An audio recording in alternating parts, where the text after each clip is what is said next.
Le deuxième groupe de combattants de l'Alliance des forces de libération du Soudan est arrivé le 17 avril dans la capitale du Darfour Nord, El Fasher. L'Alliance est dirigée par Tahir Hajar, par ailleurs membre du Conseil souverain de transition. Les forces dirigées par le commandant Abdallah Bachir Jali ont été accueillies par un certain nombre de responsables militaires et civils du gouvernement du Nord Darfour. Selon le panel d'experts de l'ONU, les combattants de l'Alliance des forces de libération du Soudan se trouvaient en Libye aux côtés de l'armée nationale libyenne du général Khalifa Haftar. Conformément à l'accord de paix, chaque groupe doit fournir 100 combattants qui recevront une formation de protection rapprochée avant de rejoindre les unités de protection de l'armée soudanaise.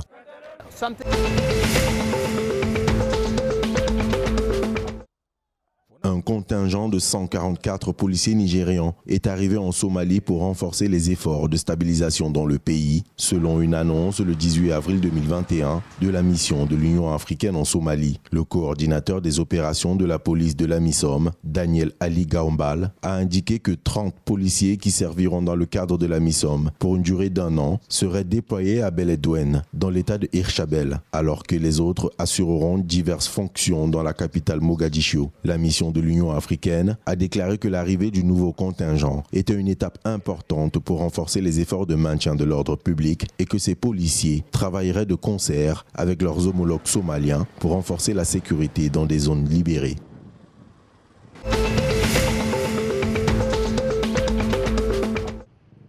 Le ministère kényan de la technologie, de l'information et de la communication, de l'innovation et de la jeunesse, à travers le Conseil national de la jeunesse, a signé un accord avec l'opérateur de téléphonie mobile Telcom Kenya le 14 avril 2021. Il porte sur le développement par la société Télécom d'un portefeuille numérique destiné aux jeunes baptisé Força. Selon Roy Sasaka Telewa, le directeur général du Conseil national de la jeunesse, le nouveau portefeuille électronique ouvrira une multitude d'opportunités économiques et financières aux jeunes du Kenya. Il estime qu'une forte empreinte financière est utile aux jeunes car elle contribue à leur crédibilité pour accéder au crédit ou à des opportunités d'affaires et de travail.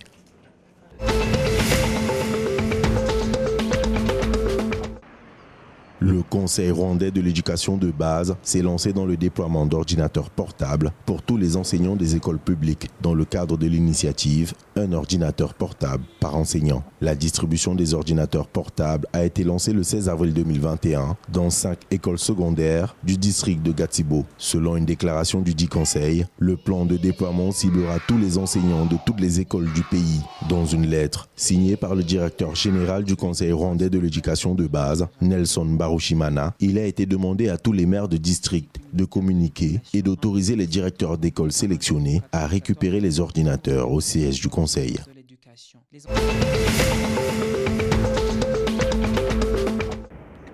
L'autorité intergouvernementale pour le développement a officiellement inauguré le 19 avril 2021 son centre régional d'excellence sur le cancer lors d'une cérémonie à Addis Abeba. Ce centre de pointe, qui devrait être un contributeur clé dans la lutte mondiale contre le cancer, est estimé à 500 millions de dollars et a été créé par décision du Conseil de l'autorité intergouvernementale pour le développement en 2012. Le centre fournira des services de soins anticancéreux accessibles de classe mondiale, y compris le diagnostic, le traitement et la recherche. L'objectif principal du centre est de faire face aux défis croissants des soins de santé induits par le cancer dans la région et de former des professionnels habiles et compétents à la prévention et au traitement du cancer.